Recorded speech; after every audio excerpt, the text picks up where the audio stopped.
It's the 10 to 1 podcast with your host, Brad Oman, featuring Ben Konowitz and Nate Loucks.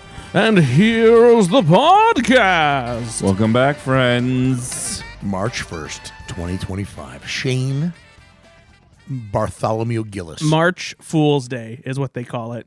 And In the business. That's what we call and it. let me tell you, there was a lot of fooling happening on Saturday Night Live to kick off old March. How many sketches can we write where one white man wears a mustache?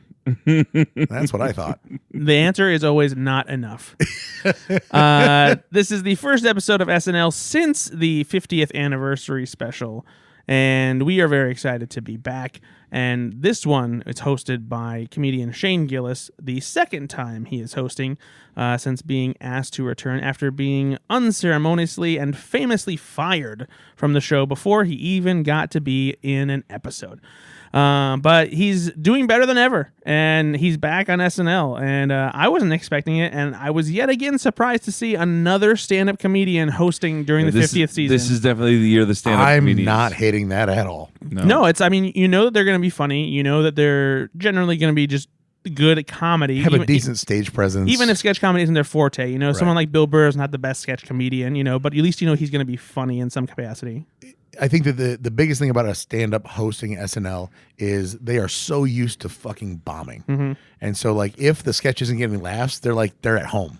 It's not a big deal for them. They're also much more open probably to, like, the weird, the Yeah. stuff that certain celebrities are like, oh, I don't think I can do that, Yeah. you know? Yep. And the comedian's just like, fuck it, let's do it. Let's go for it. Yeah. So, this was obviously his second time hosting. Did you like this monologue better or the last monologue? I think the last monologue was funnier. I think he felt somewhat more confident this time around. Yeah, and the whole episode, I think he felt a little confident, and I got why he was picked to be on SNL. You get it, right? Yeah. Like, he does have a good presence. He's silly. He's not as good live as he is in the pre-tapes, but you can tell he has good sketch comedy sensibilities. Exactly. The Like, I crazy get part- why they would have picked him in the beginning. The crazy part for me is you watch him perform on SNL as a host, and you would never say to yourself, you know what SNL needs? Kind of a tall, lumpy white guy. But he does fill a niche that doesn't really exist on the show. There is an everyman quality about him that the cast doesn't have, save for maybe Mikey Day. Right. And Mikey Day is what I would consider to be like, I believe him as a Peloton guy. Yeah. Right. If you're on a Peloton bike and Mikey Day is hosting the thing, okay. I don't believe Shane Gillis has that, meaning he's the guy on the bike that is, Sweating. And they don't really have one of those. Yeah. Right. It's not at all like a Bobby Moynihan or a Chris Farley where he's really overweight and that's Right. the joke. But he's schlubby, right? Yeah. Like, and that's endearing. I mean, he wore 2 sports jackets to introduce the musical guest. So I mean, And I don't mean sports jackets as in like Oh, sorry, a suit yeah, coat. yeah. I mean jackets that have sports Exactly. images on them. so I think that like I get why SNL wanted him.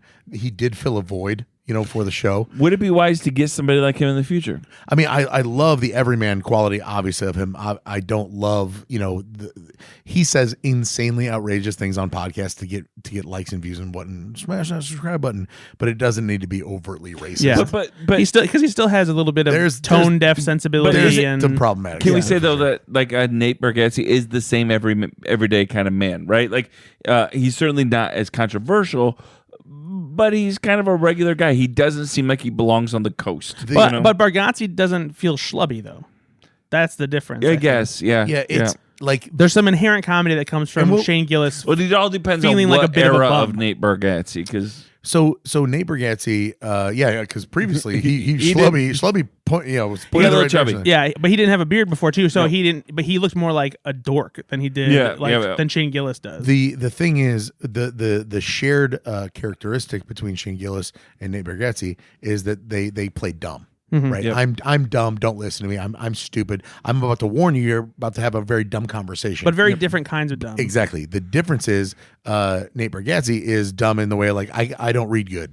And Shane Gillis is or like a dumb dog.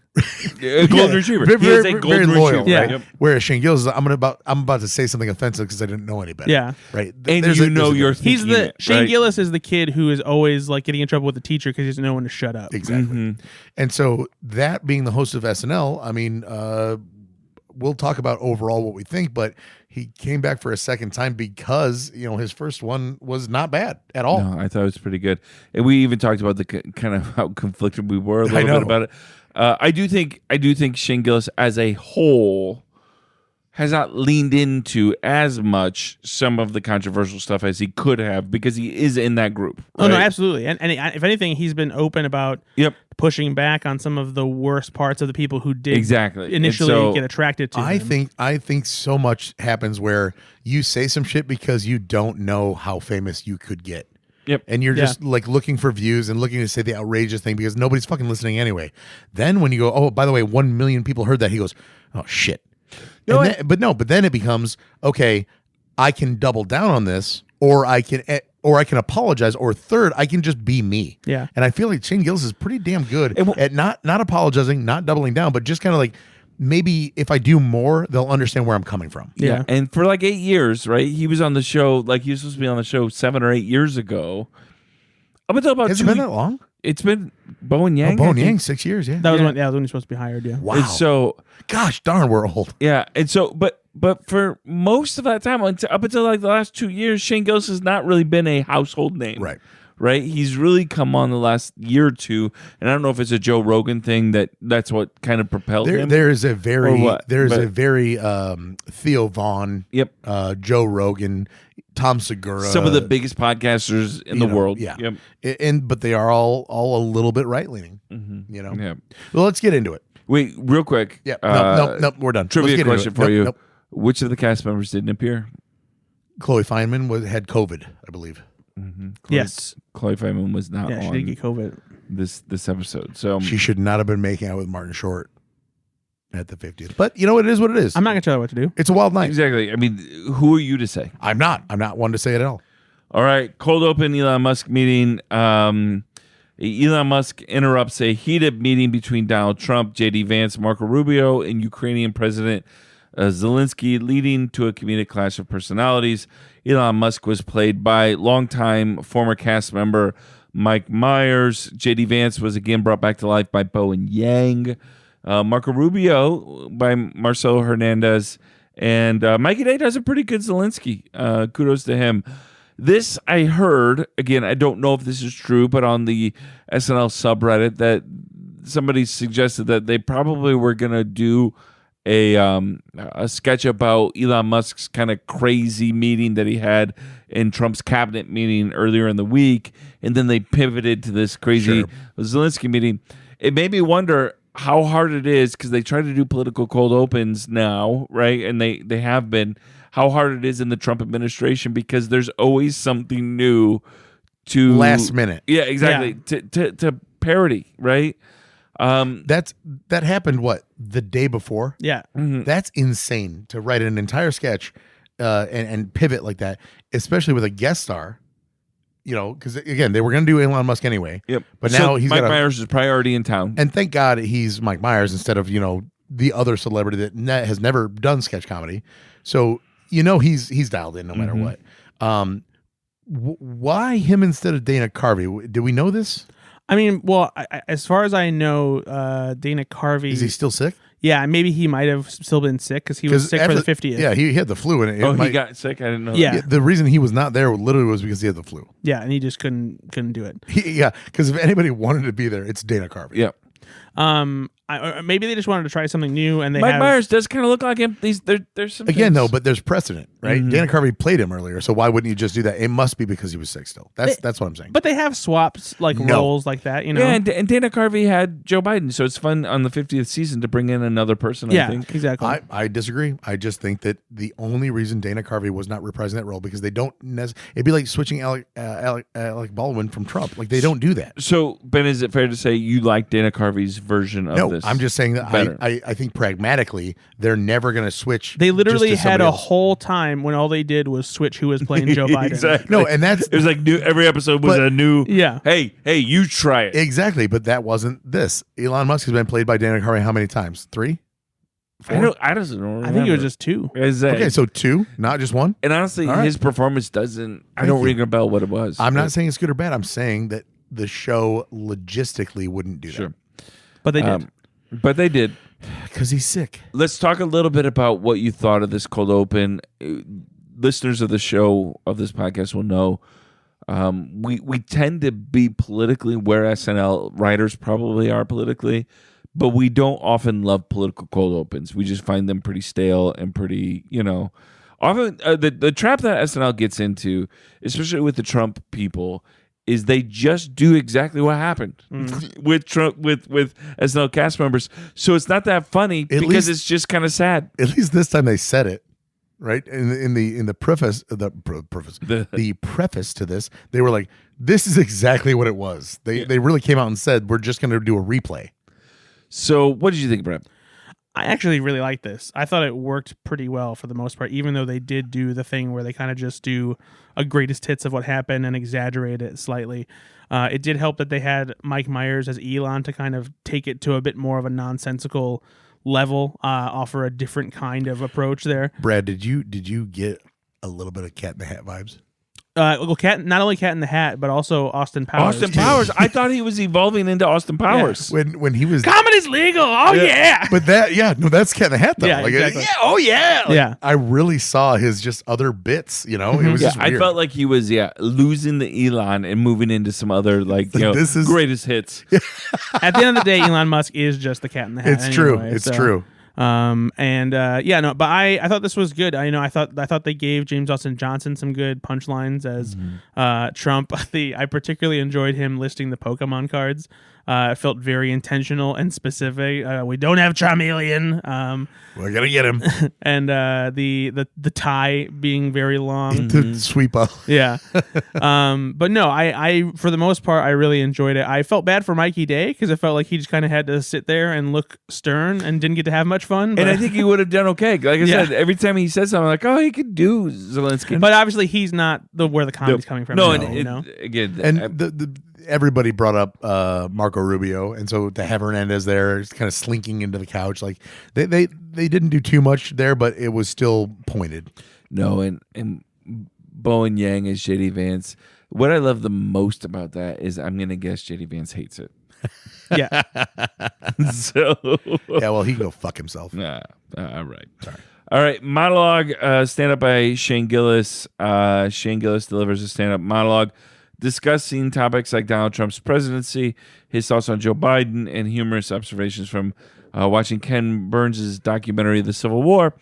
Did you guys get a little nervous going, okay, what's Shane going to say?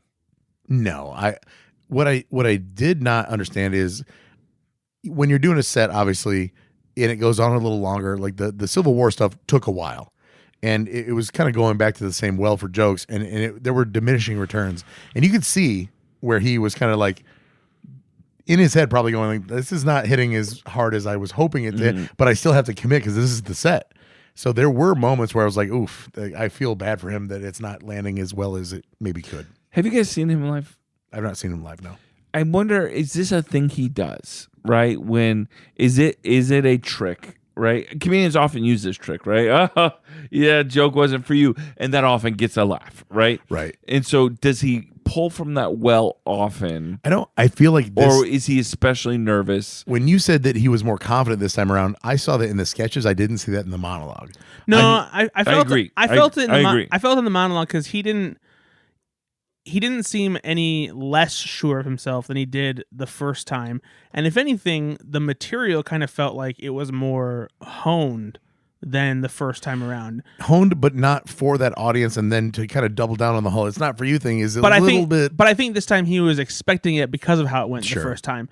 And I do think you're right, Nate. I think it is part of his shtick. I don't think he has to do it as often during I his. felt like he pulled from that well pretty quick. I think it's half part of his shtick and half genuinely reacting to like the lack of like reaction to the jokes Because because you're not going to get that with a New York SNL audience. yeah, but because also if you watch his any of his specials, there's one on YouTube or the one on Netflix. He's not doing it that often because he doesn't have to because that's his crowd and they're ready for it. You know, he doesn't have to be. But what awkward. I'm saying is, I guess my point here is, even though he doesn't have to when he does national stand-up tours, he did pull from that quickly, and that's not Bill Burr. I don't think would do that.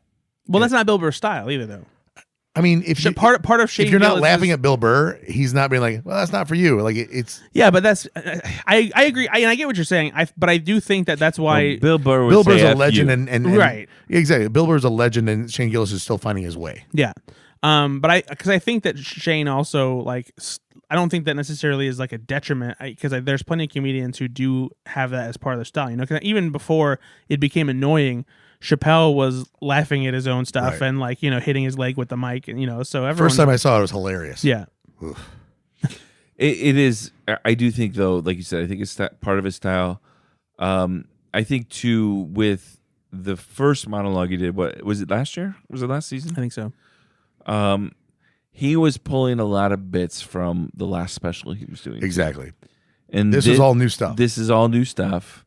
I don't know how recently written, but it was all pretty new. Obviously, pretty relevant to the presidency, stuff like this. I just thought this like I thought it was just fine. It was fine. Okay. It was fine. I thought his bit about asking women if they've dated black guys before was particularly funny. Yeah. Especially the turn at the end where he's like, whoa, you're like, that's fucking racist. Like, I mean, because she's like, ew, no, why? Whoa, yeah, that's great. But then, and the fact that he did tie it in the Civil War thing worked out pretty well. It did, but the Civil War stuff, in my opinion, just went on too long. Like there were some edits that could have been made there. Yeah, and again, when you're doing that at the Comedy Store and people are coming to see Shane Gillis, or like at least are very, very aware of who you are, that Civil War bit probably crushed. And so, but that same audience is not going to love that as much. I cannot remember the comedian I was listening to, but they were talking about Shane Gillis particularly. And one of the things they did say is Shane Gillis is one of those unique comedians that can do the bits that he does, which are, I don't even like to call them right wing because they're not right wing. They're just culturally sometimes not as culturally insensitive. Yeah, sensitive as a lot of comedians are.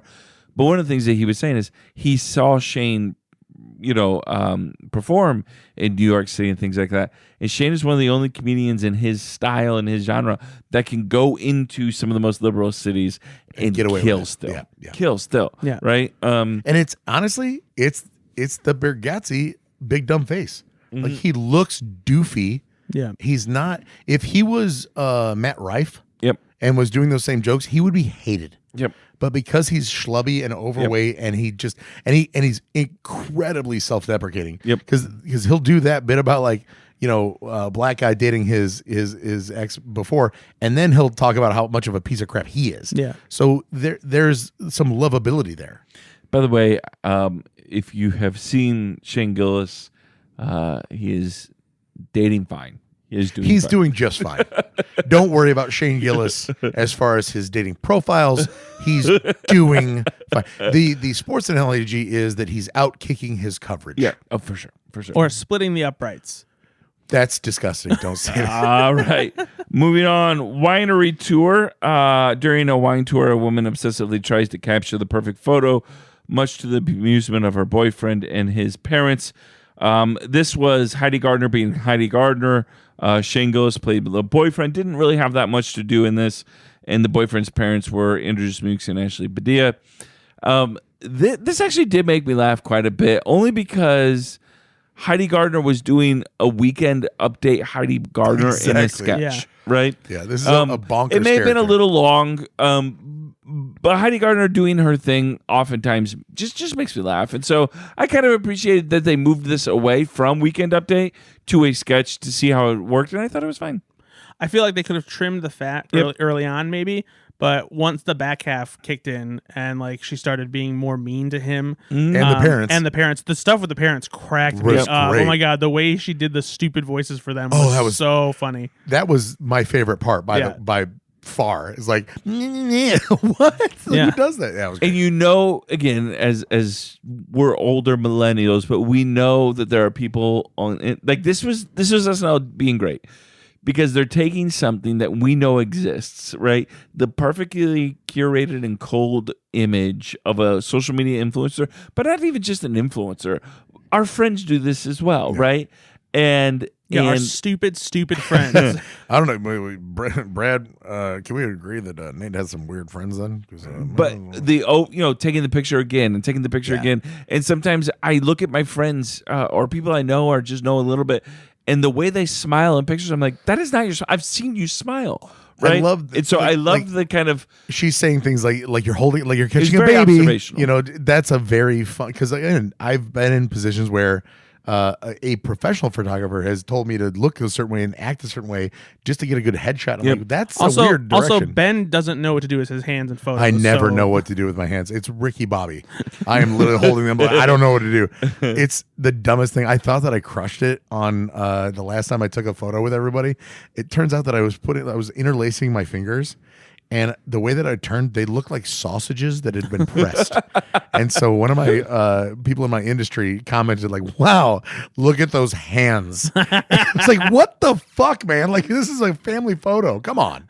Yeah, that family photo feeds a family of It was four. not great. but It was hot dogs. Shane Gillis didn't have a lot to do in this. There was nothing, he was. But that was his role. Yeah, I was say that was his role. But in this next sketch though, he did. This was a pre-tape, couple of beers, and this sketch has gotten some play online. It's got a little bit of virality to it. This was a commercial parody where a man promotes couple of beers, a new medication to help when life hits a low point. This was kind of carried by Shane Gillis and had Heidi Gardner, Marcelo Hernandez. This felt Sarah like a sketch Sherman. Shane Gillis would have done on his YouTube channel. Yep. Come on, man. You can't be bad at school and sports. Yep. My favorite line in the whole thing. It was so good. This was Shane Gillis's like sweet spot. Right? Absolutely. This is one of those things where, again, if the SNL writers were like, well, we passed on Woody Harrelson doing this. Oh, wait. Shane Gillis is coming. That's exactly what this was. What did you think of this one, Brad? Oh, I loved it. It was he was fantastic in this sketch. Again, the pre-tapes is where he crushes it. He just has the perfect vibe for this. The way he, let's be honest, you're not gonna miss it. Yeah, this is one you're not gonna miss. Hey guys, you're not gonna miss this one. And that those are the things they don't write that I think Shane Gillis performs. Yeah. Right? He had to have had a writing credit on this, I think, because Part of me wonders if maybe it was his idea even. Yep. Because he really brought a lot of himself to this sketch, which was great. Let's have a little bump. I love that the package for Little Bump included a key. Had a key. Ashley had to ask me, she's like, why is there a key in there? I was like, honey. Well, I go, you've never done coke, and neither have I, but I've been around it. People literally put it on the key to ingest it. Like, that's how you do it. And she's like, that if you didn't know what the key is for, you've never seen a Martin Scorsese movie. No, I've been around it at IU, Brad, in the real world. In the trenches. My parents, what are you doing here? It's just the hard cut. Yeah, hard cut. Man, this was, and props again to the props, because the prescription bottle is a tall boy, basically. Yeah. Like, just again, they putting always it in a cooler. Everybody has their role in the show. We just watched the documentaries, and so now I'm imagining how the writer comes up to props and says, we need a prescription bottle that looks like a beer, here's your 4 versions. Which one do you want? Like, that's it. There's so much that goes into this. Yeah, this was a very good. She's just jealous because she's not as pretty as you. This is great. This is just great. SNL does great commercial parodies, and this was even a good version of what they do. Oh, absolutely. Yeah, this really, was upper level. Great stuff. All right, moving on. Sketch Midday News 2. Shane Gillis, Kenan Thompson, Heidi Gardner, and Echo Woodham are in this.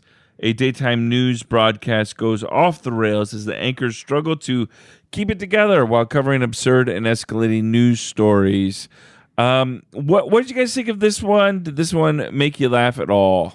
This wasn't the first time they've done this. No, they did this with Phoebe Waller-Bridge. Yep. And it's not as good this time. And I think the problem is that they rushed into it probably thinking everyone's familiar with the formula, so let's just get into it. Been a few years. It's been a while. 6. Yeah. Oh, well, 5.5 years. Yeah. But to me, the problem is it didn't make it happening again feel believable within the universe of the joke happening, because the best way to do it would have been to have Shane Gillis be like a substitute anchor who's like, wait, what the hell are you guys doing? And then getting into it that way. It just felt like, nope, the game's happening and we're not explaining anything and you're just gonna go along with it. And that is problematic for a sketch that needs you to kind of like get what the vibe of it is immediately.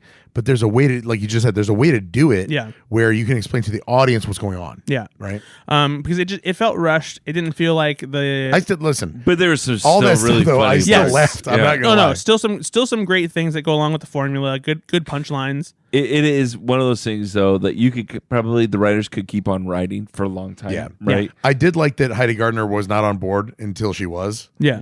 That was and they waited for quite a while because it was like 4 or 5 punchlines, and then she goes, okay, I get it, let's go. Like that was a fun twist. Yeah. No, there's enough good here where I'm saying this sketch was more good than bad. I agree. But it was definitely not as good as the first one. Yep.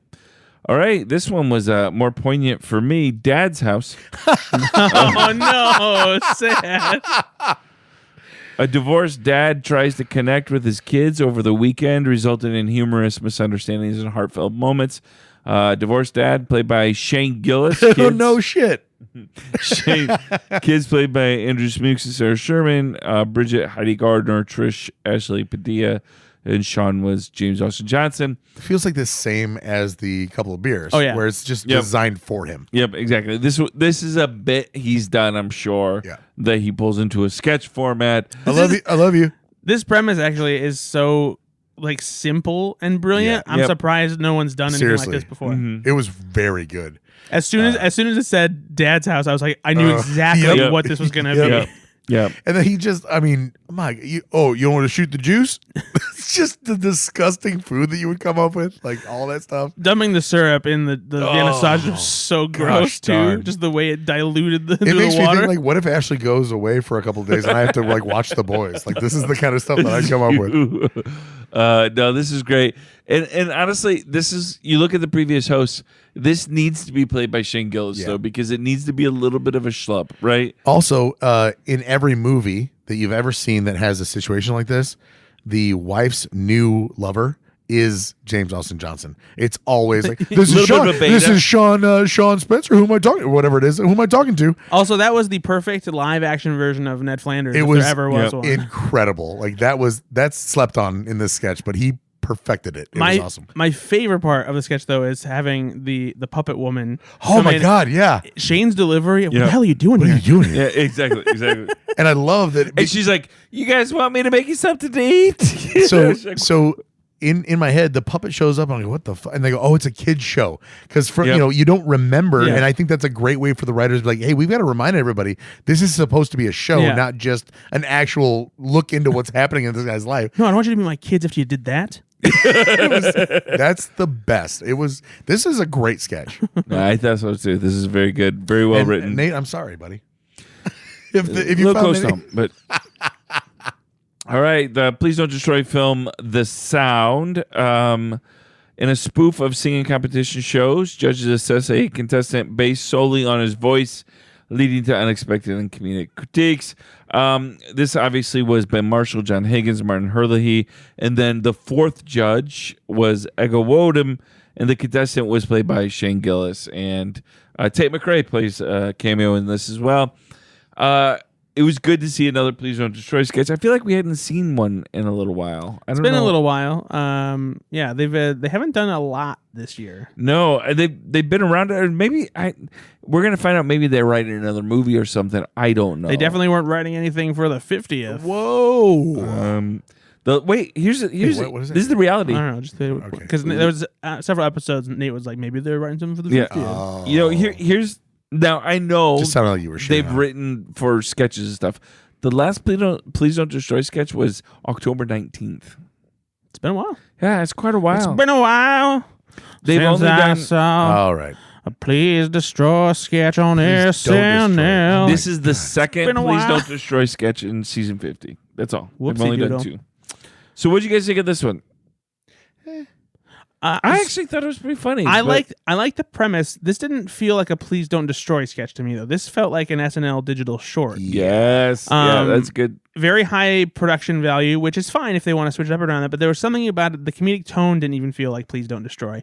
Yeah. I still thought it was pretty funny. I think Shane Gillis looked really goofy.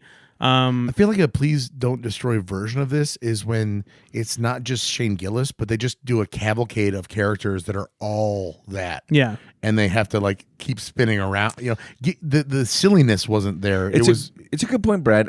This felt like a John Martin and Ben sketch they wrote. Yeah. And not a Please Don't Destroy sketch, right? Yeah. Because there's a very different thing. There are sketches they write that aren't Please Don't Destroy that certainly have their mark on it, but that's what this felt like. This didn't feel like the Please Don't Destroy sketches that we know. And for one reason, for me, the escalation, because they're kings of escalation, wasn't. It was there a little bit, but not as much as they do. To that point, the issue is the reveal happens early. Yep. Yeah. Right? And that reveal made me laugh hard. Yeah. So it turned around and it's him and the way they have him look is hilarious. think the funniest thing that happened was when he stood up out of the scooter. Yeah. Well, you don't need that. That was really funny. But again, they're just focused on the one guy, right? But the escalation of him having a career and then singing with Tate McRae, that's not funny enough for me. No, and so that doesn't it didn't move the needle. Move the needle for the escalation. Yep. For me, the escalation comes from how much weirder the guy gets after you see how weird he is. Exactly. And they did do a decent job of that. The one element of this, I think, that does have that Please Don't Destroy fast-paced kind of style to it is the rapid-fire like weirdness that comes from him constantly revealing new facts about himself, and the rapid fire of the hitting the button and turning. That's the one thing that feels Please Don't Destroy. But just the entire premise and like the vibe itself didn't feel like Please Don't Destroy. So still though, not bad. No, Not bad funny. at all. I still very laughed very Yep. much. But there's a high bar that I have for Please Don't Destroy, and this is the only. Do you feel, Nate, because you hadn't seen one in a while, your expectations were a little high? It's high regardless if they're every week or we were in a hotel room on Saturday night. Ashley and I were, and I was maybe a little TMI. I was taking a pee as the credits were going. Oh, gross! And it said, a video by Please, and I went yes from the bathrooms. Like, got piss everywhere. I peed all over the sink. Because let me say, I have such high respect for them. I get so excited. They're amazing. They are some of the, I think, honestly, some of the funniest comedic minds that we have on SNL right now. I love them. They're so funny. And again, that's us setting the bar pretty fucking high. Yeah, exactly. And so, very funny sketch. Just wasn't for me what I usually get out of Please Don't Destroy. And maybe they are like a comedy group, a threesome here that needs the constraints of a budget that makes them get more creative in their comedy. Right? Because, maybe. I don't know. But I feel like I can't believe you hate him. I think that I love him so much. And maybe time will tell on this, because maybe they're just starting to expand their horizons a bit. Because I guess when you think about where the Lonely Island started and how low budget and lo-fi and cheap like their stuff looked in the beginning, and then where it would end up when they started doing more expensive music videos, when they actually had a proper crew that they sent out rather than just having a camcorder and like asking for favors. I think that maybe it's worth giving Please Don't Destroy like a chance to like do different stuff like this and not write it off. Not that we are writing it off, but just that allowing them to evolve and like, oh, they can do different stuff than what we expect. I remember the Lonely Island talking about having to get used to that though, right? Because they were so used to just the three of them. You hold the camera this time, right? Yeah. Like it's so it was it's jarring to get a production team. Yeah, exactly. And there was comfort knowing that it's just the three of them or one other person. Again, the stakes being that high, like we're gonna let other people down. We let like the three of us, Nate, Brad, Ben, go out with a video camera. I'm not concerned at all about what we do. You give me somebody that actually knows what the hell they're doing, I'm terrified, right? Also, I think did Please Don't Destroy really only do 2 this season? That's all. Before this? According to SNL Archives. Because it's Paul Mescal and Charlie XCX then, right? So, yeah. So, shout out to SNLarchives.net because I get a lot of information from them, and they just do such a good job posting their information. But yes, so we've got no, Paul Mescal wasn't in a Please Don't Destroy sketch, right? Was that just a regular sketch then? No, that was a Please Don't Destroy. Yeah. Okay, according to Nate, get your shit together, man. Hey, Yeah. Oh, yeah. Because they talk to Paul Mescal, and then he's Zaddy, and then they go to the cabin. And I was just gonna. you're right.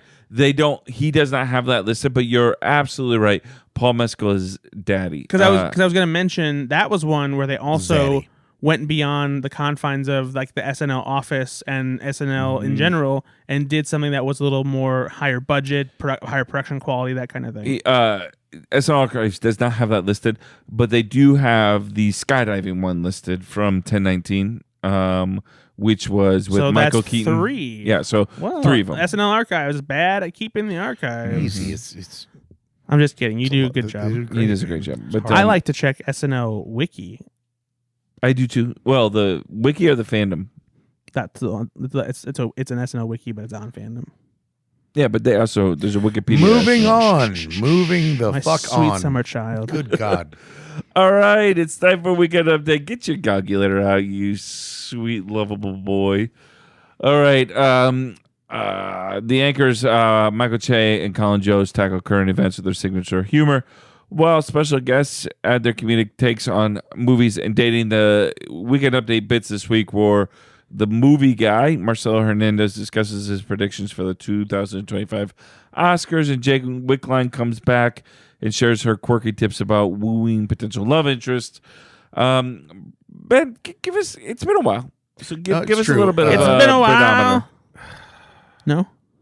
How much do Colin Jost and Michael Che interact with one another? It does improve the barometer score. However, if the episode without the interaction is in and of itself incredible, that would also raise the bar, but not as much as the interaction between Jost and Che. Therefore, the barometer is ultimately a mix, I'd say 80-20, between the interaction and the overall quality. Nate? Yeah. Thanks, dork. Okay. Fuck you!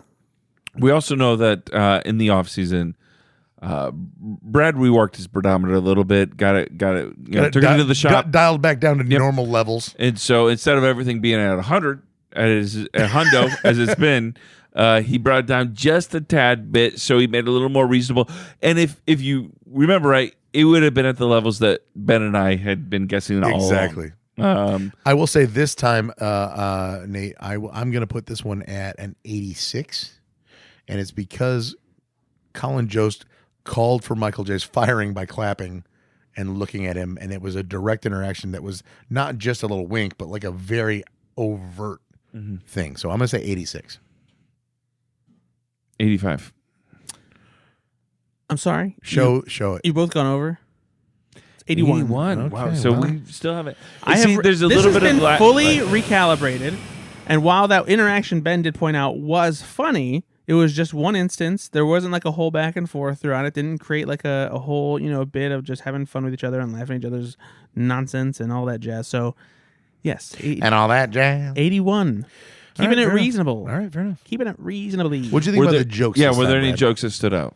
I can't think of any off the top of my head, actually. Actually, I don't either. Can It's you? the first time that Michael J referenced the 90s again, which I just love. Well, we all love that. No, I didn't. Yeah, no, really. Yeah, I thought it was fine. Marcelo Hernandez. Yeah, what did you guys think of Marcelo Hernandez? On our Go Flix Yourself podcast, we'll certainly talk about the Oscars a little bit in detail.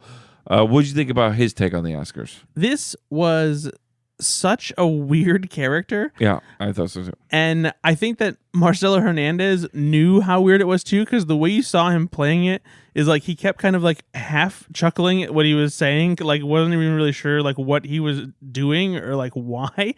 But I still enjoyed it.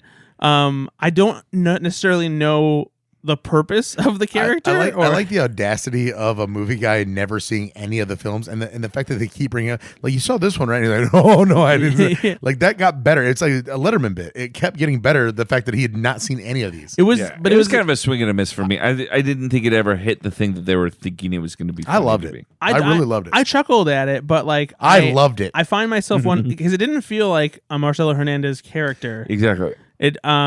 And so, yeah, I just wasn't really sure what it was supposed to be. And so, like, I still laughed at it because I thought it was amusing the way he played it. But yeah, it was weird. I would almost suspect this more from Emil Wachem a little bit more, like than Marcelo Hernandez, just because he just got. I don't know. It just felt different. You guys to just me. aren't on the same level as me. Like, I get comedy. All right. Speaking of getting comedy, Jane Wickline, what'd you think of that? This is one of those things on paper. The trolley problem as romantic advice is hilarious. Don't put it on. Why don't you like Jane disagree. Wickline? Why don't you like Jane Wickline? This was so funny. It was no. Everyone loves all right, well Jane then get Wickline. somebody to do it better. No, watching the slow realization that she has and like getting more and more anxious about like the problem there is and this like the song evolving with it and like her getting more worried and pausing. It was really good, I thought. Brad, I love you in a way that my father doesn't love me, but I got to tell you, you're so wrong on this. Yes. Jane Wickline is just not that So great. we've gone back to you guys being against Shane Wickline because it's just the performance. The bit is the performance is great. It's not though. No, it's it just is. not. It's exactly what it's supposed to I be. sometimes feel like you're joking us. I get that like it's supposed to be. I don't think you guys like quirky comedy. But that's the thing. It's not quirky. It's not. No, Sarah quirky. Sherman's quirky. It's not quirky when you. Sarah Sherman's not quirky. She's weird. But it's not quirky when you like flub the line and you're not enunciating well enough and like there's Kyle Mooney and then there's this. Yep. No, I think this is in line with comedy. That's why I think it's funny. Stop it. You're embarrassing You know what? yourself. I think you guys are sexist. No, you're embarrassing yourself and your parents right now. And your gender. Speaking of embarrassing parents, how's your dad, Nate? How's your mom? She's alive. So's Nate's dad. My mom's not. Close. She died. You almost fucked that up. She died. Yeah, you know that. That's insensitive. Don't worry, my parents are both still here. I think Jane Wickline did this a lot better than you guys do anything in your life. That's fair. I mean, that's a hard. Still very low bar. Oh. Speaking of low bar, how you doing, Ben? Moving on, wedding interruption. An ex-boyfriend dramatically interrupts a wedding ceremony, causing chaos and laughter as he confronts the wedding party. This was played by Shane Gillis as the ex-boyfriend. The bride and groom were Sarah Sherman and Devin Walker, and others in this were Kenan Thompson, Ashley Padilla, and Micah Day. What did you guys think of this? This is also, again, Shane Gillis kind of being Shane Gillis. Really funny premise. I think this is a rare time where I think that Sarah Sherman didn't do great in the sketch. She was the one. I'm like, I kept on waiting for Sarah Sherman. Like, why did you put Sarah Sherman in this? Yeah, like it just felt weird to me. Yeah, it didn't feel like it was a character for her. Yep. It also felt like she was kind of overplaying it a little bit. Because I don't know if she knows how to not, because that's usually what we're asking her to do. Yeah. Right. So she wasn't terrible, but just didn't really fit the vibe of the sketch. But, Almost would have been better with Ashley Padilla in that line. Yeah, but I did like the escalation of the sketch. Everyone having their own coupon, but it was. And I don't even think it's all Sarah Sherman's fault necessarily. I think the way that the character was written didn't feel like it vibed with the logic of the sketch itself. Like it didn't feel like her reaction felt in line with the absurdity of everybody having their own coupons. You know, there should have been something more for her to do or a different way for her to react. Yeah, that's an insightful. Because it was a little bit subdued, honestly. If it's really your wedding and these people are really coming up with stuff, the audacity, right? I would think that would come out of that, but instead it was like, "Come on, you guys! I just want to get married." It was just a lot different. Yeah, I agree. 100% agree. I just thought. I thought it was a very. However, for that, the premise is very good. I've never seen this before. You know, cashing in a coupon on your ex's wedding, like it's very good. Ashley and I were watching it, and we both said, "Good premise. The execution may be a little bit to be worked on." That's all. I say all of this to bring up this coupon that I have for one free docking session, Ben. So. Again, I did that like 10 years ago, and there is an expiration date on it, and you just fail to realize that. The expiration date says when there's no more love, and I know that there's love here. Okay, well, agree to disagree. I have coupons for both of you. Cuddle sesh. You know what? That's small spoon. Done and done. Same coupon, or do we have a different one? Ew, no. No, I don't think we're going to do like a No. I mean, a throuple. I mean, is that one coupon for you, and then I have a different coupon? Yes. What's my both of you get a coupon. Yours expired. Mine's coupons. Oh. All right. I'm going to give him more coupons. I'm a rewards member. Moving on. Doctor's visit. A man realizes his doctor is a former middle school classmate, leading to a. I love this. I'm sorry, I don't care. I'm laughing already. I love this so much. Leading to a hilarious trip down memory lane during a checkup. This was just Shane Gillis and Emil Wachem. This made me laugh quite a bit. I saw an interesting statistic. I forget who posted it. It's one of the Saturday Night Live Twitter accounts I follow. It might have been Saturday Night Network. They do a great job of statistics. But they did a thing that the last time there was a sketch that had just the host and only one other cast member was, I think, 2015? What? Or 2017, and it was the one with Donald Glover and Melissa Villaseñor, I think, in bed together. Wow. Yeah. That's a long time. Yeah. Man. Wow. No, I love this because it's like Shane Gillis espousing the line, like the way he said beef to teeth. Right? Like that's a delivery that exists for Shane Gillis and not many other performers. Like the way he said it and how he's like, oh man, I never heard that before. Like, it was just so fucking organic and good. I laughed so hard at that. Also, I am right about the sketch. I'm wrong about the year, 2018. Yeah, man, Donald wow. Glover and Melissa Villaseñor, last time that happened. 7 years ago. That's crazy. But yeah, no, the idea Beef to teeth cracked me beef up. to teeth got me. But then the fact, like Emil Wachem, I mean, he must have written this because, like, he was like, I was like 3'9". Of course, I could suck anything on any part of my body. And then Shane Gillis been like, "You're not that tall now, man." Like, just the audacity of the whole thing between the two of them was wonderful. I loved it. I could have watched that go on for a little bit longer. Honestly, it was great. It started a tad bit slow, right? Yeah, of because course. I think But I Emil think Wachem was that, also. that helps. I think it, that's yeah. great. And I also think Emil Wachem is a little bit nervous, a little bit at the beginning because he's not done a ton yet. And because I've been waiting for him to find his voice and to see kind of what role he's going to provide on SNL. Is he going to be a straight guy? Is he going to, and he did really well as that, like, awkward, like, I'm a little guy trying to be serious, but I'm not, right? Yeah. I did the thing that you said that I did. Yep. Just so good. No, I was incredibly impressed with this, like, especially just as a two-hander. Like, that's a really good sketch. All right, and then they did in memoriam for David Johansen. Brad, will you explain a little bit about what he did for SNL? Yeah, he was, nope. He was in Car 54, Where Are You? And he was in Scrooged. No, it's something with music. He passed away the previous day, featuring a still photo of him as his alter ego, Buster Poindexter. I know nothing about him other than that. Thanks for bringing it up, Nate. So I just assumed you would know because you know all things. I gave you two things. So just, I guess fuck me. One of those things is true. Let's hope. All right. That's it. That's the episode. So guess which one of those two things is true. Don't look it up on Google. Just comment on Facebook. Was he in Car 54, Where Are You? Or was he in Scrooged? All right. Let's talk a little bit about the details. Who would you give the MVP of the night? I didn't even think about it this time. Shit. It's a good question. I think it's probably got to go to Heidi Gardner. I agree. Not only was she very funny in the early sketch, but she's in the Couple of Beers sketch. Going Jane Wickline. No, you're not. No, I'm not. Of course he's not, because he's a liar. He doesn't understand comedy. By the way, while you think about this, David Johansen was an American singer, songwriter, and actor, best known as lead singer of the seminal proto-punk band, the New York Dolls. Told you, music. He is also known for his work under the pseudonym Buster Poindexter and for playing the Ghost of Christmas Past in Car 54, Where Are You? In Scrooge. So who played the guy in Car 54, Where Are You? Because that guy looks like that guy. That's David. He may have been. That's David Cassidy. Is it really? No. Hold on. It's Butch Cassidy. He in co-starred with John C. McGinley in Car 54, Where Are You?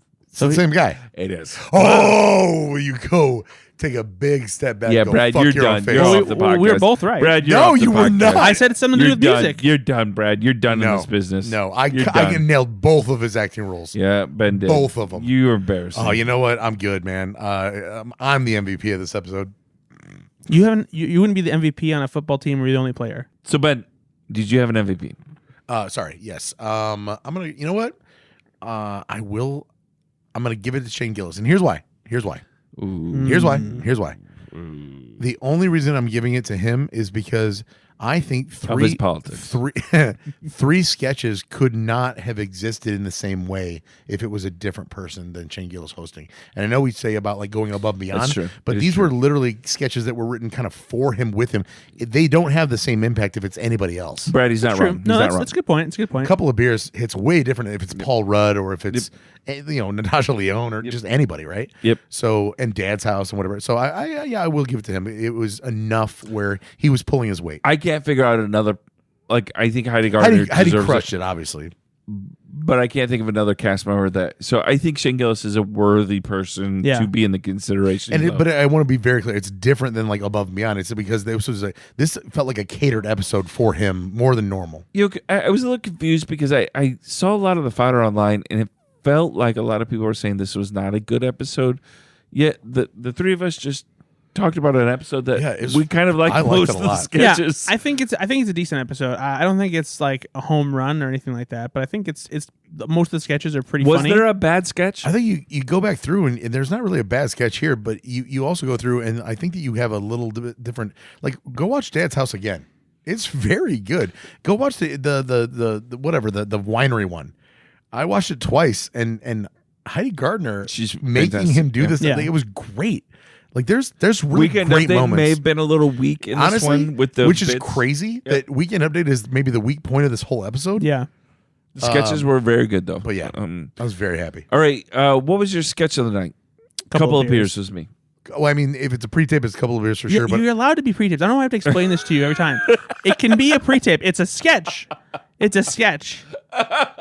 if it's a pre-tape, it's a couple of beers. If it's not, it's Emil walking in the doctor at the end. I'd give it to Dad's House over that, actually. I just liked it so much because of the two-hander part of it. Yeah, but it's a couple of beers because it's a sketch. So. It's a couple of beers is a pretty good If it could be a non-sketch. pre-tape. It's a pre-tape. Not a If sketch. it could be a pre-tape, I picked that one. Yeah, that's how it works. Dummy. You two are funny. All right. So, what else do we have coming up? The next episode will... Gaga! Well, spoiler alert. Lady sorry. Gaga. Lady Gaga. Yes, March 8th, Lady Gaga will be pulling double duty as host and musical guest. She's got a new album coming out, so she'll probably sing new songs from that. And then she'll also be And funny. also, maybe do a number from Joker. For the flu. Yep, she'll probably do, because everyone loved the music in that movie. Joker photograph. And But then there's another break. I hope they do a sketch about Joker. That'd That'd be be amazing. great if they They lean into usually do 3 episodes in a row. it. You think they'll and they're bring only doing back 2. Andrew Dismukes at his wedding? That'd That'd be great. be pretty funny. Do you expect any Joker stuff? I know. I hope there is. I mean, she's pretty self-referential, so I don't know how you ignore it. if anybody would do it, it would be her. Like, she'd be fine with that. Yeah. Has she hosted before? I think so.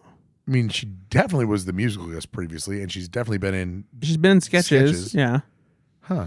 Yes, she did. She hosted in November 16th, 2013. There you go. It's been a while though. 12 years. Holy Musical shit. guest, one of Ben's favorites, Lady Gaga. R. Kelly. Oh. Holy shit! Wait, she hosted when R. Kelly was the musical guest for real? Yeah. Why? 2013. What? Maybe she would have had an album. Was that? she have an acting role? acting in? Maybe Yeah. her first. That's crazy. to No, me. R. Kelly was a musical cameo. Sorry. Oh, I was wrong. She did pull double duty. You son of a gun. Yeah. I know. I ruined got it. you guys. Come what did on, he man. do? What did they invite R. Kelly? What to did he do? Piss on kids. I was gonna say. Did you say what did R. Kelly do? We'll talk off air, No, buddy. like what? Why was he even involved in the episode? He's playing P. Diddy. It's trapped in the closet. Both adequate jokes. All right, you gonna wrap this shit up? No, we I'm done? I'm done. All right. I'm interested to see who is going to be hosting in the rest of March or April. Got any guess?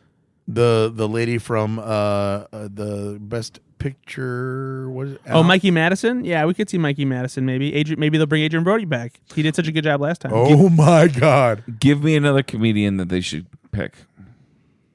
This is the year of the comedians. All right, if it's a year stand up, I would love to see I wouldn't mind seeing Nikki Glazer do SNL. Louis C.K. He's boy. due. Oh boy, Why? What happened? he pissed on kids.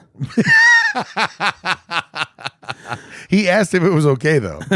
Pick one former SNL cast member you want to come Sudeikis. back. That has maybe not been on recently. 80 Bryant. Vanessa Bayer. Oh yeah, I That would would love be to see her. incredible. Yeah. I'm going Bobby Moynihan.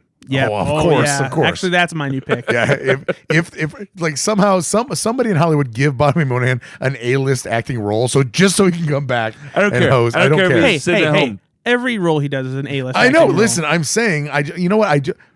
Fuck you. I just want him back on the show. Yeah, me too. Okay. Why don't you like Bobby Moynihan? Why don't you, Brad? Why don't you like Jane Wickline? The trolley problem is not a good sketch. It's not a good bit. I do cheer for her. I want her to succeed. On paper, Doesn't that's sound perfect. like it. On paper, Doesn't that's sound like perfect. it. Here's the thing: is I want her to be as good as you think she is. It's a backhanded compliment. All right, everyone. Thanks so much for listening. Please rate and review this podcast. Hey, we appreciate if you're listening on our YouTube page. That seems to be growing, and we appreciate that. Check in as well from there. Share this podcast with anybody you know that's also a fan of SNL. Let us grow the community. Like us on Facebook, on X. As always, if you are watching this on YouTube, every third video we will continue to show one of our penises. And that's why we have gotten so much good response from the public. We love you very much. Every third video, check it out. And I guess this now gets no views. Thank you so much for listening. We'll be back next week. Be good to yourself. Be good to others. Bye-bye.